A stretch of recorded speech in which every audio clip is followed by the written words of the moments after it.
Last video में हम लोग टाइप्स ऑफ एफआईआर को पढ़ रहे थे, ठीक है। अब हम लोग अपने एफआईआर के टॉपिक में और आगे बढ़ते हैं और समझते हैं क्या एफआईआर को हम एविडेंस की तरह भी यूज कर सकते हैं, यानी कि एफआईआर एक सबूत के तौर पे भी काम आ सकता है कहीं पे। क्या कुछ नहीं तो एफआईआर हमारे लिए एक एविडेंस का पार्ट यानी कि एक सपोर्टिव टूल बन सकता है हमारे स्पेसिफिक प्रोसीडिंग में या फिर स्पेसिफिक ट्रायल को कंडक्ट करवाने में। जी हाँ, एफआईआर बन सकता है। देखिए, दो तरीके से यहाँ पे एफआईआर को एविडेंस बनाया जा सकता है। एक होता है प्रोसीजर एक होता है प्रोसीजरल मेथड, ठीक है।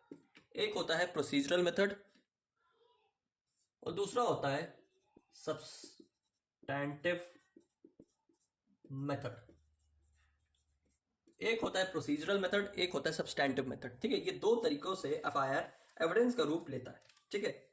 जो हमारा प्रोसीजरल मेथड होता है इसमें हमारे दो तरीके के दो स्पेसिफिक कंपोनेंट होते हैं। एक होता है कोरबोरेशन और एक होता है कॉन्ट्राडिक्शन।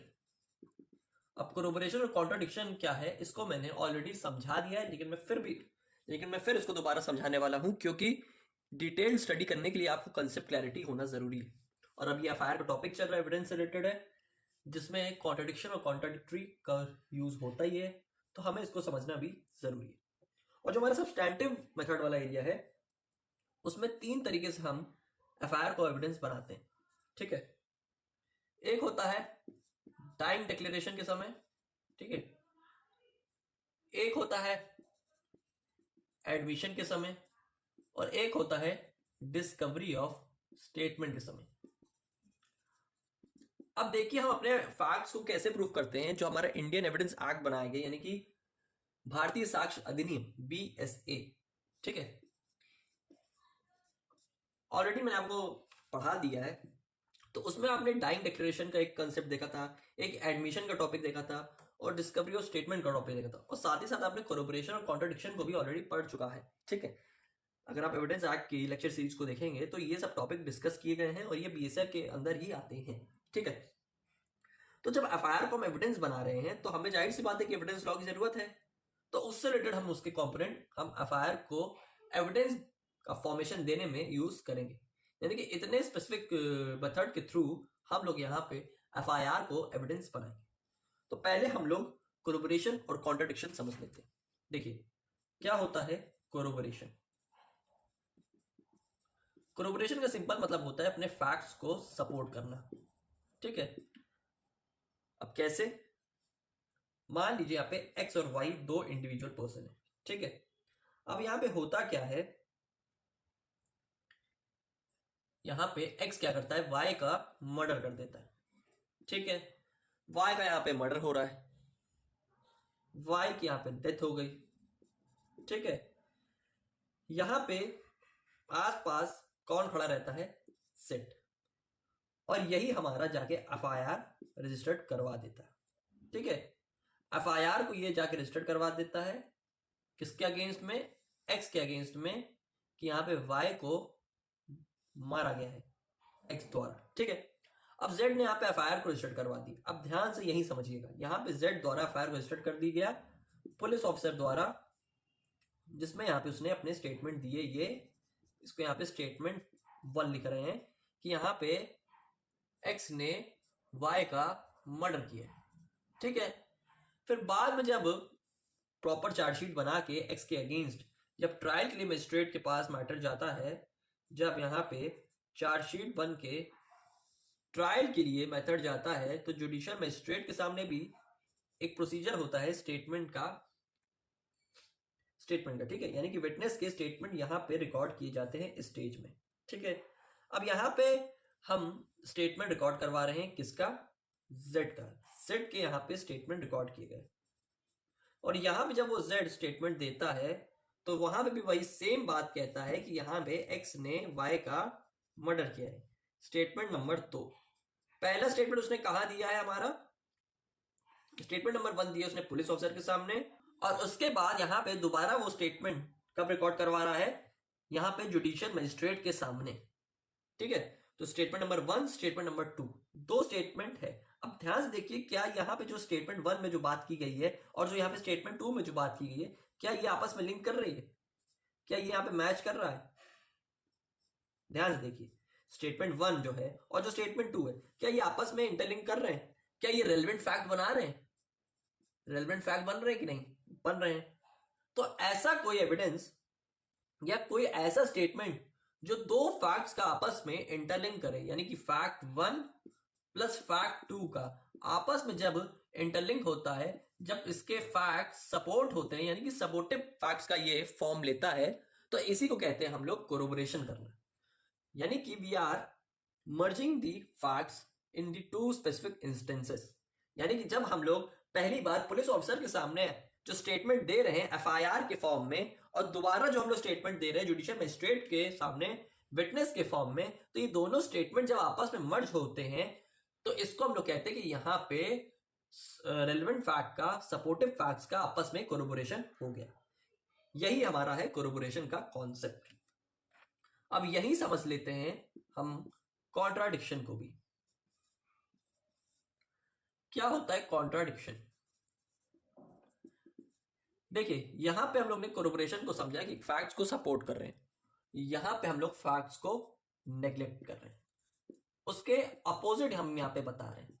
भाई सेम एग्जांपल यहां पे ले रहे हैं कि यहां पे एक्स ने वाई का मर्डर किया, ठीक है, एक्स ने यहां पे वाई का मर्डर किया है, ठीक है, और यहाँ पे क्या हो रहा है कि मर्डर में जब उसने मर्डर किया तो यहाँ पे उसी पर्सन ने, जेड ने देखा, और जेड ने यहाँ पे पुलिस ऑफिसर के सामने स्टेटमेंट दी है, जिसके बाद यहाँ पे एफआईआर को रजिस्टर कर दिया गया, ठीक है। वही सेम चीज यहाँ पे जुडिशियल मजिस्ट्रेट के सामने जब जेड को स्टेटमेंट देने थे, तो यहाँ पे वो क्या बोलता है कि यहाँ पे वाई ने नहीं मारा, Y not killed, sorry X not killed Y, Y को नहीं मारा गया है। किसने नहीं मारा? एक्स ने। ये कहां पे दे रहा है? स्टेटमेंट नंबर 2 दे रहा है जुडिशियल मजिस्ट्रेट के सामने, और यहाँ पे एफआईआर में उसने स्टेटमेंट नंबर 1 दिया। अब यहाँ पे देखिए, क्या स्टेटमेंट 1 स्टेटमेंट 2 से मिल रहा है? बिल्कुल नहीं मिल रहा है। क्यों नहीं मिल रहा? क्योंकि यहाँ पे वो कुछ और बात कह रहा है और यहाँ पे वो कुछ और बात कह रहा है। पहले में वो ये बता रहा है कि एक्स ने ही मारा है वाई को, और दूसरे स्टेटमेंट बता रहा है कि एक्स ने नहीं मारा है वाई को। जब ऐसे कुछ सिचुएशन में जब दो फैक्ट आप आपस में अपोजिट बातें कहते हैं या अपोजिट फैक्ट को वो प्रेजेंट करते हैं, तो ऐसे फैक्ट्स को हम लोग अपोजिट फैक्ट्स बोलते हैं, और इसे हम कहते हैं कि यहाँ पे कॉन्ट्राडिक्शन क्रिएट किया जा रहा है। यानी कि स्टेटमेंट 1 का स्टेटमेंट 2 से कॉन्ट्राडिक्शन हो रहा है, यानी कि अपोजिट बातें यहाँ पे कही जा रही। वही यहाँ पे स्टेटमेंट 1 का स्टेटमेंट 2 से लिंक क्रिएट किया जा रहा था, दैट मीन्स यहाँ पे हम लोग उसको कोरोबोरेशन कर रहे हैं। यहाँ पे ये दो फैक्ट्स आपस में सपोर्ट बन रहे हैं, और यहाँ पे वो दोनों फैक्ट्स अपोजिट हो रहे हैं, यानी कि यहाँ पे हुआ हमारा कोरोबोरेशन और उधर हुआ हमारा कॉन्ट्राडिक्शन। यहाँ पे लिख लेते हैं सबस्टैंटिव मेथड, ठीक है। सबस्टैंटिव मेथड में मैंने बताया था कि 3 तरीके से यहाँ पे एफआईआर को एविडेंस बनाया जाता है। पहला होता है डाइंग डिक्लेरेशन, दूसरा होता है एडमिशन, और तीसरा होता है डिस्कवरी ऑफ स्टेटमेंट्स, ठीक है। तो पहले हम लोग डाइंग डिक्लेरेशन की कंडीशन को समझते हैं। क्या है डाइंग डिक्लेरेशन और क्या होता है? देखिए, डाइंग डिक्लेरेशन का सिंपली मतलब ये हुआ लास्ट के अंतिम शब्द, यानी कि जिसको पता है कि वो डेथ बेड वाली कंडीशन में बैठा है, यानी कि वो अपने आखिरी सांसें गिन रहा है, या अपना वो दम तोड़ने वाला है, या उसे लग रहा है कि वो अब मर जाएगा, उसकी मृत्यु हो जाएगी, वो खत्म हो जाएगा, ठीक है, या वो नहीं बचेगा। तो ऐसी कंडीशन में डाइंग डिक्लेरेशन हमारा बन जाता है उसके द्वारा जिसकी डेथ होने वाली, यानी कि डिसीज्ड पर्सन। कौन? हमारा डिसीज्ड पर्सन जो खत्म होने वाला है या जिसकी डेथ होने वाली है। अब यहाँ पे डेथ बेड कंडीशन हमारे नेचुरल डेथ से नहीं आ रही है। यहाँ डाइंग डिक्लेरेशन का जो स्टेटमेंट है, जो पर्सन दे रहा है, वो नेचुरल डेथ से नहीं दे रहा है, ये दे रहा है अननेचुरल डेथ से। कहने का मतलब उसमें यहाँ पे उस पर्सन की जान ली गई है, ठीक है, किसी और के द्वारा। कैसे? क्या हो रहा है यहाँ पे? ए यहाँ पे बी को सीरियस इंजरी दे रहा है, यानी कि वो ऐसा मारा है इसको जिससे वो अधमरा हो गया, या फिर उसके बचने की चांसेस कम है, यानी कि हाथ पैर पूरे तरीके से तोड़ डाले कि अब कभी भी कुछ भी हो सकता है, किसी भी समय कुछ पॉसिबिलिटी नहीं है कि वो बचे ही बचे, उसको ऐसा लग रहा है। तो ऐसे में क्या करता है वो गिरी, उसी हालत में क्या कहाँ चला जाता है, पुलिस स्टेशन के पास। पुलिस स्टेशन में वो चला जाता है क्या करवाने, ए के खिलाफ एफआईआर रजिस्टर्ड करवाने। कौन जा रहा है, बी जा रहा है। क्यों जा रहा है, इसलिए जा रहा है कि उसने कि ए ने यहाँ पे बी को मारा है बुरी तरीके से। अब बी, देखिए यहाँ पे पहली कंडीशन में क्या हो रहा था कि बी का यहाँ पे मर्डर हो जा रहा था सेकंड पर्सन का, लेकिन यहाँ पे मर्डर वाली सिचुएशन नहीं क्रिएट की गई, यहाँ पे उसके साथ सीरियस इंजरी क्रिएट की गई, उसको हार्म पहुंचाया गया, ठीक है। तो ऐसे में वो बी क्या करता है, पुलिस स्टेशन चला जाता है ए के अगेंस्ट एफआईआर को रजिस्टर्ड करवाने, ठीक है। अब यहाँ पे ए के अगेंस्ट एफआईआर रजिस्टर्ड की जा रही है, ठीक है, ए के अगेंस्ट एफआईआर रजिस्टर्ड करवाई जा रही है, बी इसको कर रहा है।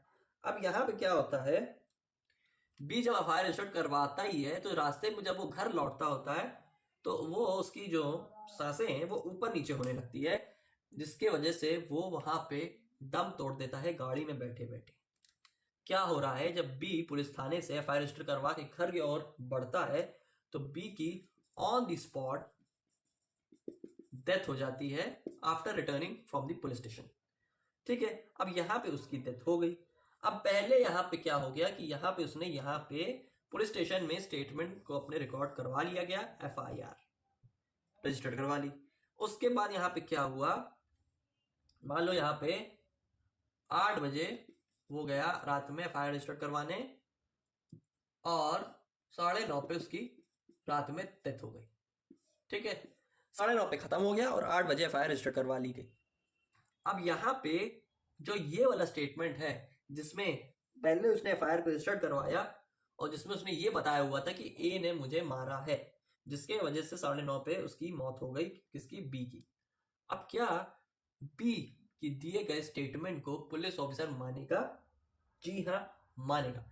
ऐसे दिए गए स्टेटमेंट जिसमें सामने इस सिचुएशन में पर्सन डेथ बेड की कंडीशन में है, वो मरने वाला है, उसके साथ कुछ भी हो सकती है अनहोनी, तो ऐसे स्टेटमेंट जो किसी डेथ बेड द्वारा पर्सन के द्वारा यहाँ पे बोले जाते हैं, उस स्टेटमेंट को यहाँ पे हम लोग डाइंग डिक्लेरेशन बोलते हैं, जो हमारे बीएसए में भी डिफाइंड है, ठीक है। डाइंग डिक्लेरेशन जो स्टेटमेंट्स होते हैं ये सब्सटैंशियल पीस ऑफ एविडेंस होते हैं, जिसको एज हम लोग डायरेक्ट एविडेंस की तरह ट्रीट किए कर सकते हैं ऐसी सिचुएशन में जब हमारे पास कोई स्पेसिफिक, इस केस में कोई विक्टिम नहीं है और हमारे पास प्राइम लीड है कि जिसने यहाँ पे अपराध किया था वही खुद, जिसने यहाँ पे अपराध किया था जिसके अगेंस्ट वो पर्सन यहाँ पे खुद आके एफआईआर को रजिस्टर करवा रहा है, कि कोई भी जो डाइंग डिक्लेरेशन के स्टेटमेंट होंगे वो as a last statement treat किए जाएंगे, वो आखिरी अंतिम शब्द वो होंगे उस पर्सन बी के, यानी कि उस डिसीज पर्सन के।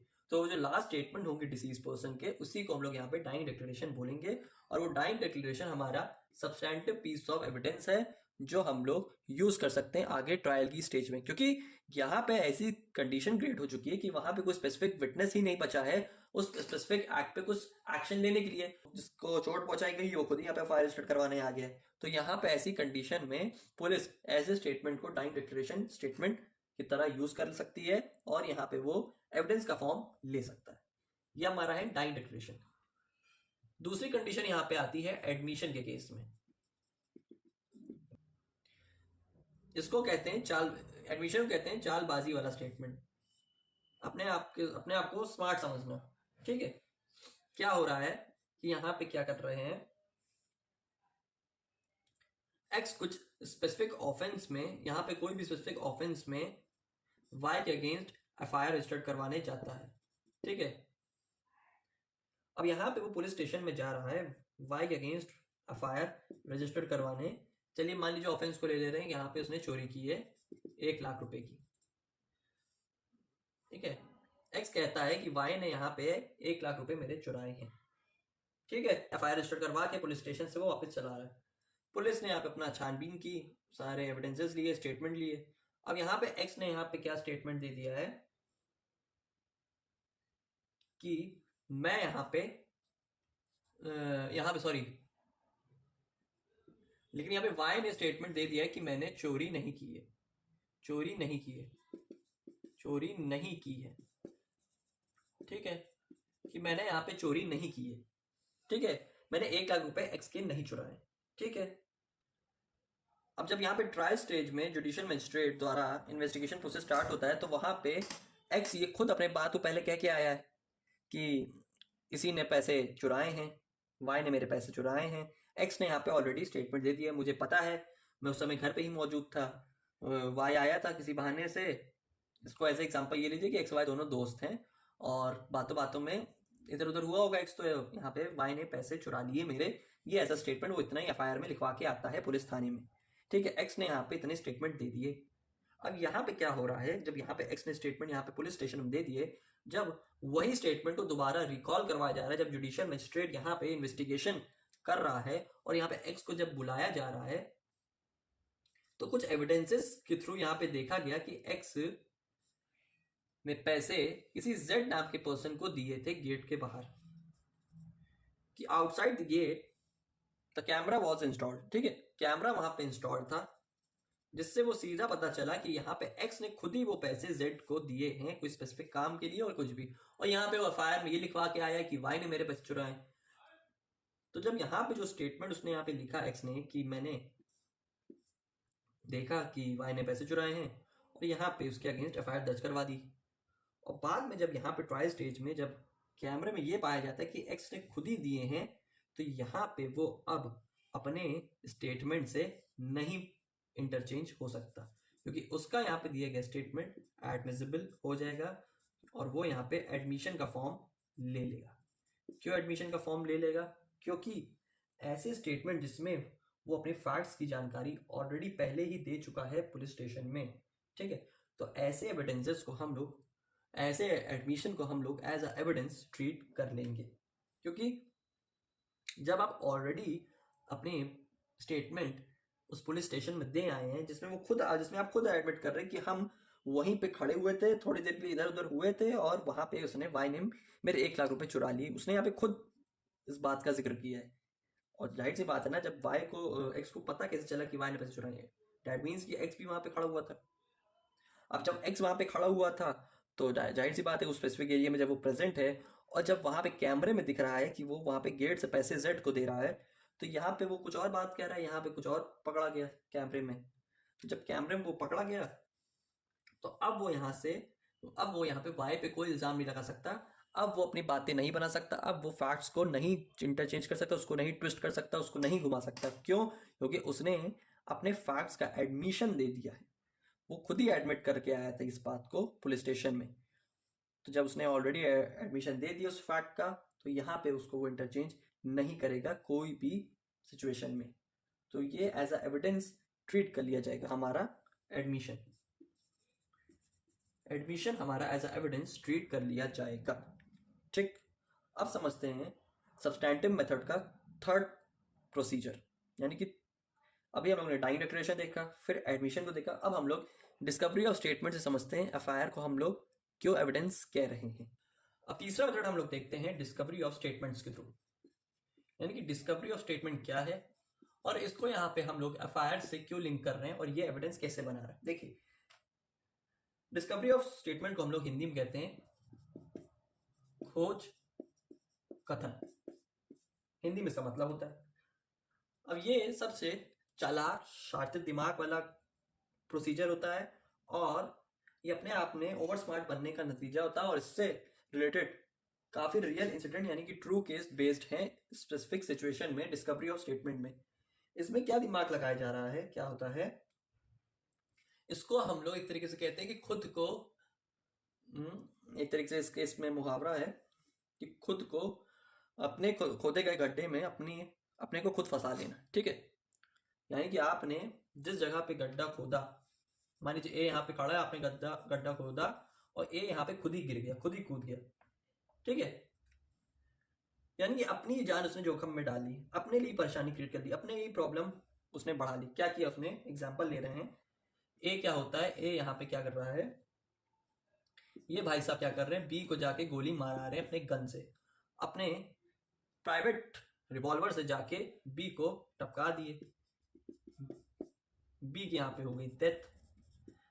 अब यहाँ पे दिमाग क्या लगा रहे हैं, यहाँ पे वो सिंपली यही कह रहा है कि यहाँ पे वो सीधा सरेंडर कर दे रहा है, कुछ नहीं कह रहा है, ना बातों घुमा रहा है, ना कुछ समझा रहा है, ना सीधी जाके वन लाइन वाला वन वर्ड स्टेटमेंट कह दे रहा है पुलिस ऑफिसर के सामने कि मैंने बी को मार दिया है और मेरी गन मेरे घर के अलमीरा में छुपी हुई है। कई बार आपने मूवीज में देखा होगा कि ये इंसिडेंट कई बार क्रिएट हुआ है कि जब अपने आप को बहुत बड़ा वो अपराधी समझता है कोई पर्सन, तो चौड़ में जाके पुलिस थाने में बयान दे देता है कि लिखिए मेरी एफआईआर, मैंने इतने लोगों का कत्ल किए, इसको मारा है, इस तरीके से मारा है, यानी खुद ही आप सारी बात को खुद ही डिस्क्लोज कर दिए, सारी सच झूठ का फैसला आप खुद ही कर लिया, वो खुद ही जाके थाने में हर चीज को एक्सप्लेन कराया। ऐसी सिचुएशन में इसने यहाँ पे क्या किया कि ए ने बी को मारा, फिर उस अपनी गन को जाके अपने ही घर में यानी कि अपनी अलमीरा में जाके छुपा दिया। ठीक है, अब यहाँ पे उसने डायरेक्टली स्टेटमेंट का कन्फेशन दे दिया, ध्यान से देखिए तो सारी बात खुद एडमिट कर ली है, कन्फेशन हो गया यहाँ पे। यहाँ पे पुलिस ऑफिसर बाद में जाता है ए के घर में और उस अलमीरा में देखता है सच में गन पाई जाती है, गन सच में वहां पे पड़ी हुई है, यानी कि फैक्ट्स सही थे, क्लैरिफाई हो गए। तो ऐसे स्टेटमेंट जो है जिसमें उसको खुद दिख रहा है कि यहाँ पे उसने कंप्लीट स्टेटमेंट दी, अपनी बात को सच साबित कर दिया, किसने, एक्यूज ने। तो ऐसी सिचुएशन में जब कोई पर्सन कंप्लीट स्टेटमेंट दे रहा है तो इसको हम लोग ऐसा कन्फेशनल स्टेटमेंट मान लेते हैं, जिसके बाद यहाँ पे पुलिस ने एफआईआर को रजिस्टर्ड कर लिया उसके खिलाफ कि यहाँ पे उसने उस बात का जिक्र किया है जिसमें उसने खुद ही अपने सारे फैक्ट को खुद ही डिस्क्लोज किए हैं, और उसके जो दिए गए फैक्ट्स का डिस्क्लोजर है उस रेलेवेंट फैक्ट से डायरेक्टली मैच कर रहा है, और पुलिस उसके अगेंस्ट एफआईआर रजिस्टर्ड करवा रही है, कर रही है। तो ये जो कन्फेशनल स्टेटमेंट है ये यहाँ पे एज अ एविडेंस बन जाएगा हमारे फैक्ट्स में। कैसे? देखिए, इन जनरल हमको पता है, इसका जनरल लॉ हमें पता है कि ऐसा कन्फेशनल स्टेटमेंट एडमिसिबल नहीं है। हम लोग पहले पढ़ के हैं कि ये एडमिसिबल नहीं है। पुलिस ऑफिसर के सामने हम जो भी स्टेटमेंट दे रहे हैं किसी भी फॉर्म में, चाहे वो अनड्यू इन्फ्लुएंस हो, मिसरिप्रेजेंटेशन के थ्रू हो, फ्रॉड में हो, होशो आवाज में हो, टॉक्सिकेशन के मैनर में हो, इंटॉक्सिकेशन के मैनर में हो, कैसी भी कंडीशन हो, ठीक है, वहां पे दिया गया कोई भी डिस्क्लोजर का स्टेटमेंट, कन्फेशनल स्टेटमेंट वहां पे एडमिसिबल नहीं है। ठीक है, कोर्ट में वो मान्य नहीं है, इनवैलिड है। ठीक है, लेकिन यहाँ पे क्या हो रहा है कि पुलिस ऑफिसर डिस्कवरी स्टेटमेंट के बेसिस में वो यहाँ पे छानबीन के दौरान उसने यहाँ पे खुद गन को पाया, ये ने यहाँ पे स्टेटमेंट का फैक्ट का स्टेटमेंट दिया, और उसने यहाँ पे पुलिस ऑफिसर ने ध्यान से देखिए, अब यहाँ पे उसने जोर जबरदस्ती तो की नहीं, वो खुद ही अपने चौड़ पे गया, अपनी पैर पे कुल्हाड़ी मारा, मुहावरा याद आ गया मुझे, खुद जाके अपने पैर पे कुल्हाड़ी मारा, सारी बात का बयान खुद ही दे दिया, स्टेटमेंट के अकॉर्डिंग उसने अपने खिलाफ एफआईआर भी खुद ही रजिस्टर्ड करवा ली, और जब पुलिस ने छानबीन की तो बंदूक भी उसी घर में पाई गई। तो सारी चीजें जब उसने खुद ही कर ली है तो यहाँ पे क्या होता है कि ऐसे स्टेटमेंट को डिस्कवरी स्टेटमेंट मान लिया जाता है, ये मानते हुए भी कि ये एडमिसिबल नहीं है, पुलिस का स्टेटमेंट कोर्ट में एडमिसिबल नहीं है, इनवैलिड माना जाएगा पूरी तरीके से। लेकिन फिर भी as a part of discovery statement जब वहां पे सर्च एंड सीजर के टाइम पीरियड में वो गन प्राप्त होती है उस इंडिविजुअल के घर से, उस एक्यूज पर्सन के घर से, तो ऐसा स्टेटमेंट डिस्कवरी स्टेटमेंट बन जाता है, और जो डिस्कवरी पार्ट वाला जो स्टेटमेंट है वो ट्रायल के फॉर्म में एज एविडेंस का काम कर लेता है। यानी कि जो डिस्कवरी स्टेटमेंट है वो यहाँ पे ट्रायल का फॉर्म ले लेगा, लेकिन अदर देन दैट ऐसा स्टेटमेंट वहां पे हमारा कन्फेशनल स्टेटमेंट वैलिड नहीं माना जाएगा, और अगर कोई स्पेसिफिक सिचुएशन क्रिएट हुई हो तो। लेकिन जब यहाँ पे कन्फेशनल स्टेटमेंट में डिस्कवरी हो गई, फैक्ट्स की सारी चीजें सच साबित हो गई, जिसमें यहाँ पे पुलिस का कोई भी योगदान नहीं था, सिर्फ और सिर्फ एक्यूज का योगदान ही था, तो वैसे स्टेटमेंट को हम लोग एज एविडेंस ट्रीट कर लेंगे, और इस तरीके से हमारा एफआईआर एविडेंस का पार्ट है। तो इसी तरीकों से हम लोग ने दो तरीकों से, सब्सटैंटिव और प्रोसीजरल मेथड से एफआईआर को एविडेंस बना लिया, और ऐसे ही हमारा ये वाला कॉन्सेप्ट भी क्लियर हो गया। आई होप आपको आज की वीडियो का कॉन्सेप्ट अच्छे से क्लियर हुआ हो, सारी चीजें अच्छे से समझ आई हो। तो मिलते हैं फिर बीएनएसएस की नेक्स्ट वीडियो में।